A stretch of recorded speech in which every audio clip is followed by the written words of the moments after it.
The Air Force is on record as saying, quote, they want to control the weather by 2025, and we are not talking about just seeding the clouds for rain. Weather modification means, quote, any activity performed with the intention of producing artificial changes in the composition, behavior, or dynamics of the atmosphere, unquote.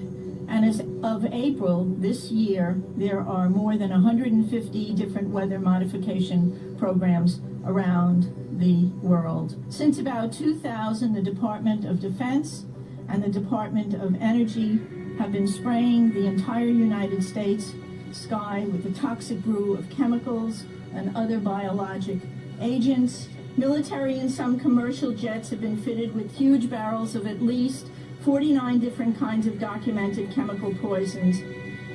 Among other documented ingredients in this toxic man-made clouds are pathogenic molds, fungi, weaponized viruses, and made in some places like the secret site at Fort Detrick, Maryland, which is supposed to be a cancer site.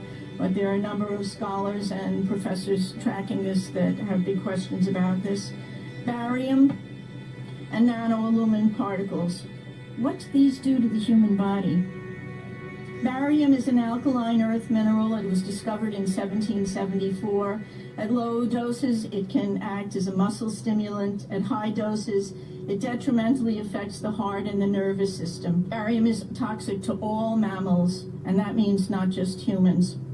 Aluminum, which is the most abundant metal in the Earth's crust, is known to diminish kidney function and destroy brain cells and cognitive function. Just think about it. Just between the aluminum and the mercury that we're breathing all the time, we've got already a serious issue about brain function and cognitive function. There is also documented evidence that the aluminum in chemtrails is released as nanoparticles, and that when they reach the Earth environment for wildlife in lakes and streams, it's causing serious problems with wildlife there.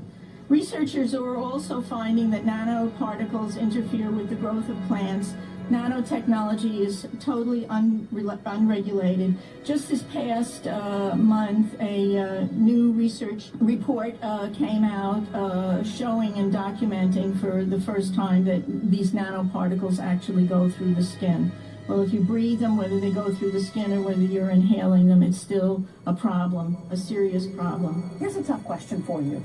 Is the government spraying dangerous chemicals over us from planes? Some people believe there's a sinister top-secret mission that's making us sick. We're entering an era in which our enemies can make it look like anyone is saying anything at any point in time, even if they would never say those things. So, for instance, they could have me say things like, this is a dangerous time. Moving forward, we need to be more vigilant with what we trust from the internet.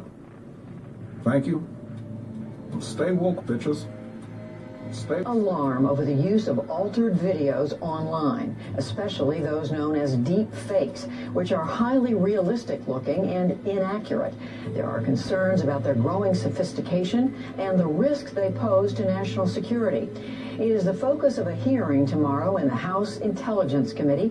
Miles O'Brien has a look at how those videos, once the source of some fun, are being manipulated and how artificial intelligence scientists are trying to respond. Scary as deepfake videos may be, there are times when they can be fun. A place where a 3D model of my face gets electronically plastered onto computer scientist Hao Lee's head, making him the puppet master and me the dummy. Really a scary looking individual overall. What do you think? I do need to change my hair, don't I? Yeah.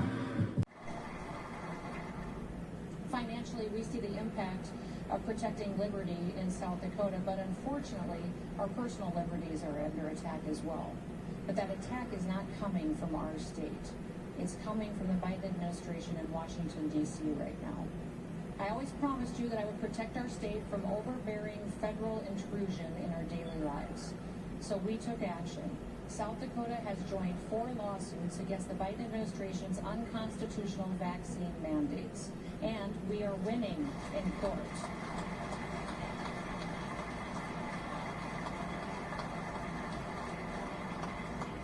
This issue has advanced to the United States Supreme Court, and oral arguments were heard last week.